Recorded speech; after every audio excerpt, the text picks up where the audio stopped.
Hello students, I am your educator Dr. Hina Devnani and today we are going to study chapter number 3 of 12th standard, that is human reproduction.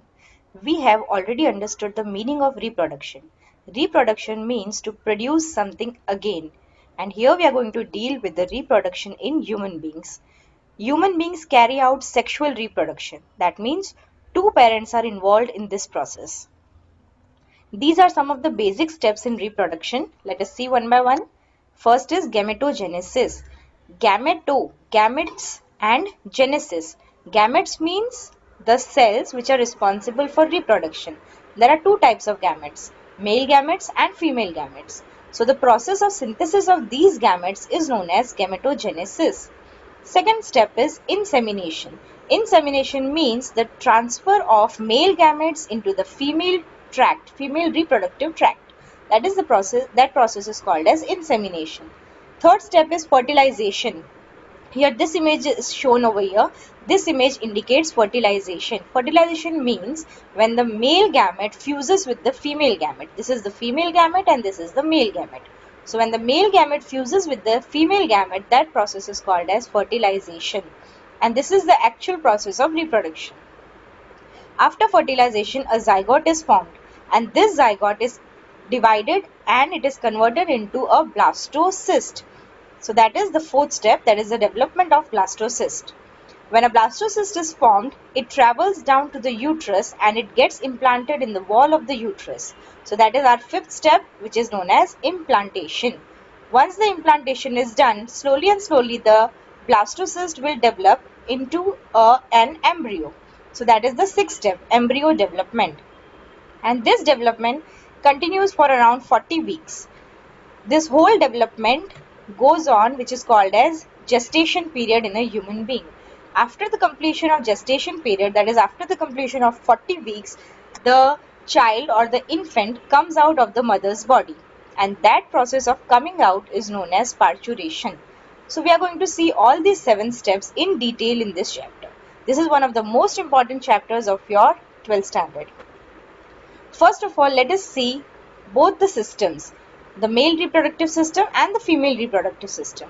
Today we are going to deal with the male reproductive system. So here you can see a diagram. This is the diagram of male reproductive tract.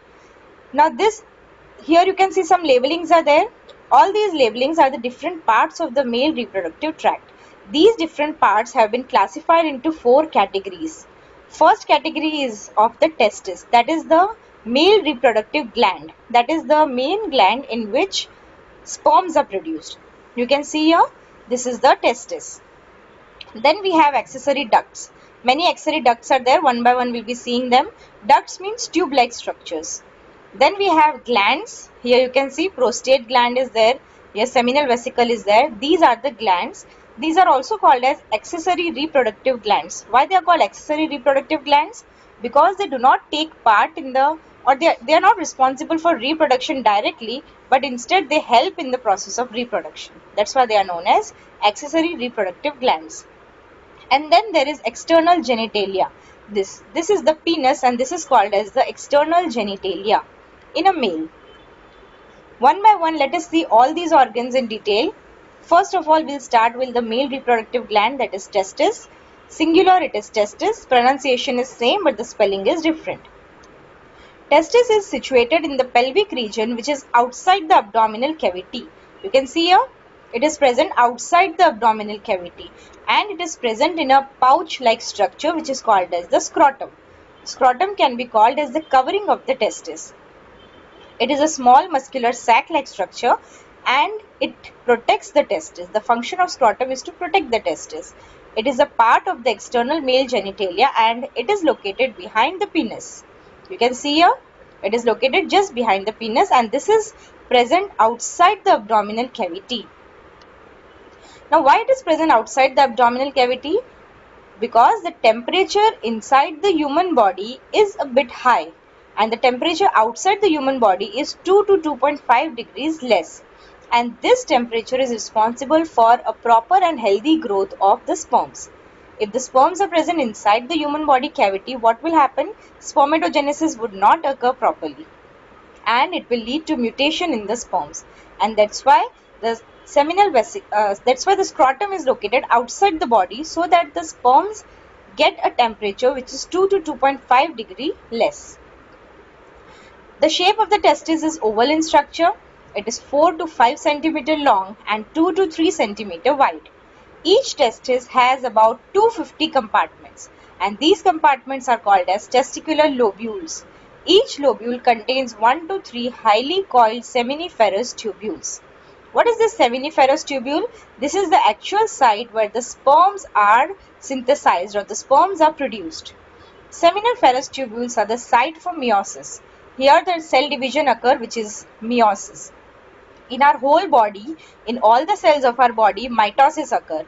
But to form sperms in a man and to form eggs in a woman, meiosis occurs. And this meiosis occurs in the seminiferous tubules.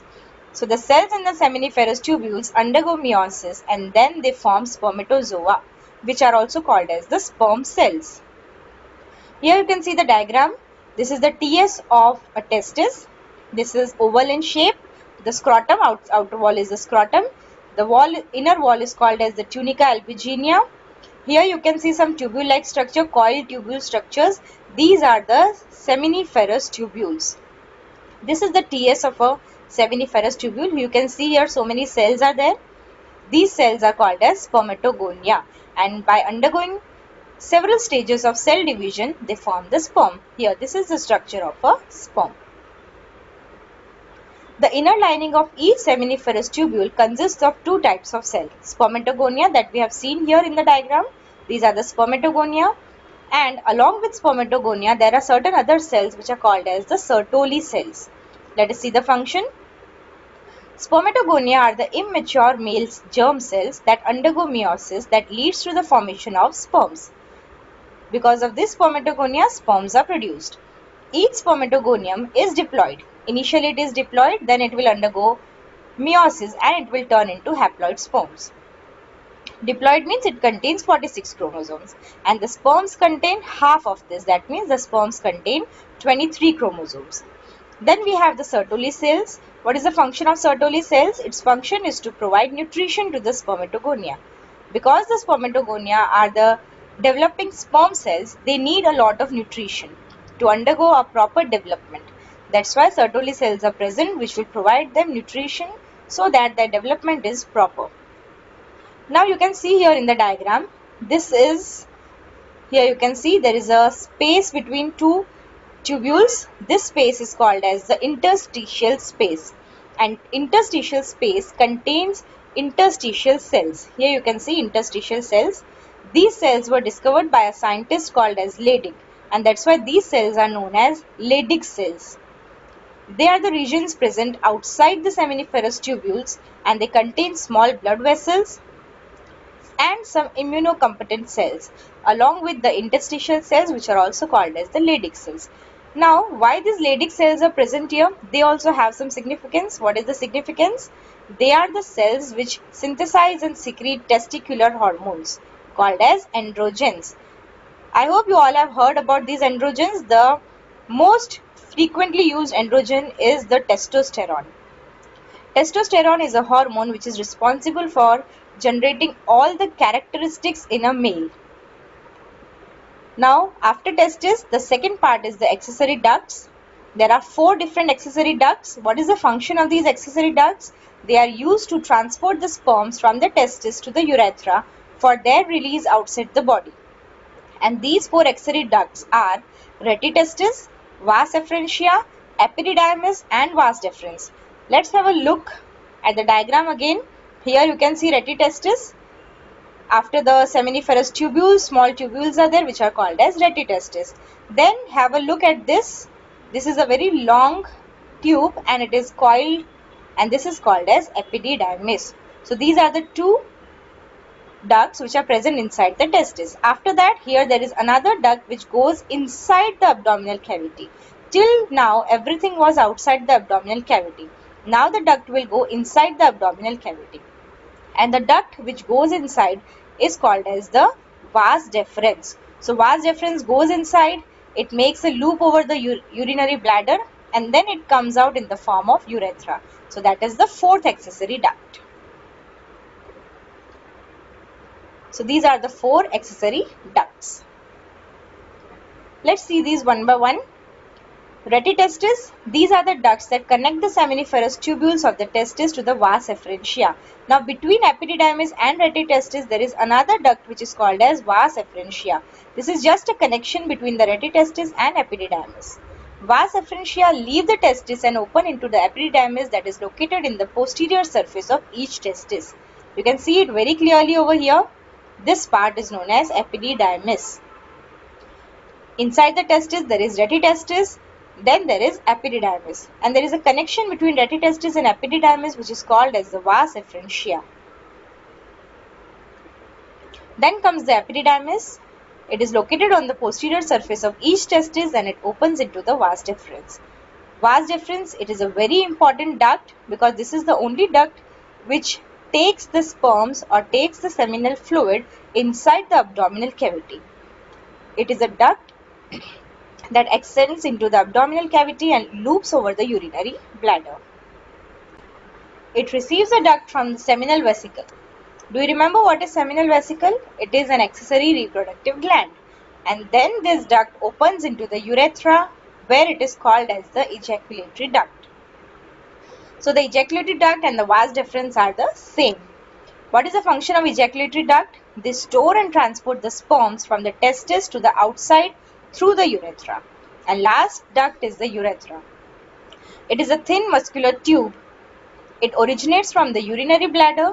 It then passes through the penis to its external opening and it is called as urethral meatus. The opening is called as the urethral meatus. So the 4 important ducts are retitestis, epididymis, ejaculatory duct or the vas deferens and the urethra.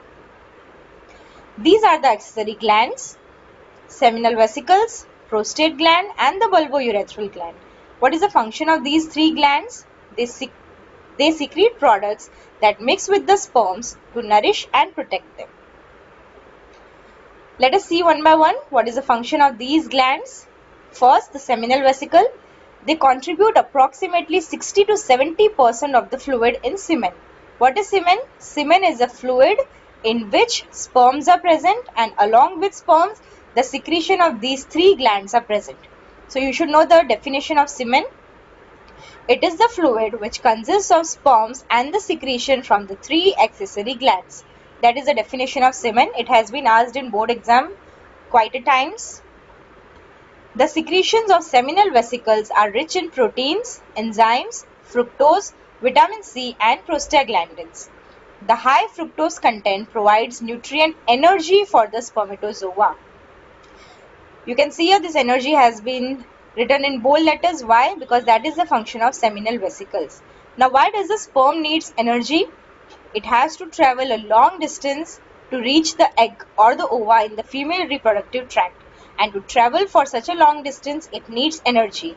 And this energy is provided by the seminal vesicles. Second gland is the prostate gland. It secretes a slightly alkaline milky fluid.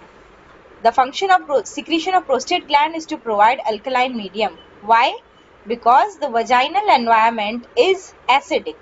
Now if the sperms enter in the acidic environment, what will happen? The sperms will not be able to survive.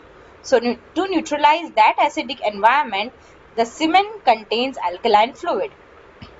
And this fluid helps in the survival of sperms. The secretions also improve the motility of the sperm, that is the movement of the sperms. Third gland is bulbourethral gland. The secretions of this gland lubricate the penis and neutralize any residual acidity in the urethra. Now, through the urethra in a male, urine is also secreted, and through the urethra, the sperms are also secreted. Now, if the urine is secreted through the urethra, it is obvious that the medium or the pH of the urethra will also be slightly acidic because of the presence of urine. So, to remove that acidity, bulbourethral gland has some secretions. Another important work of bulbourethral gland is lubrication. There should not be any friction between the penis and the vagina during copulation. So, to remove that friction, lubricating fluid is secreted from the bulbourethral gland. So here we have completed the male reproductive system. In the next video, we will be discussing the female reproductive system. So now your homework for today is draw all the necessary diagrams and write all the names of all the parts of the male reproductive tract along with their function. If you have any doubt, you can contact me. Until that, take care and have a nice day.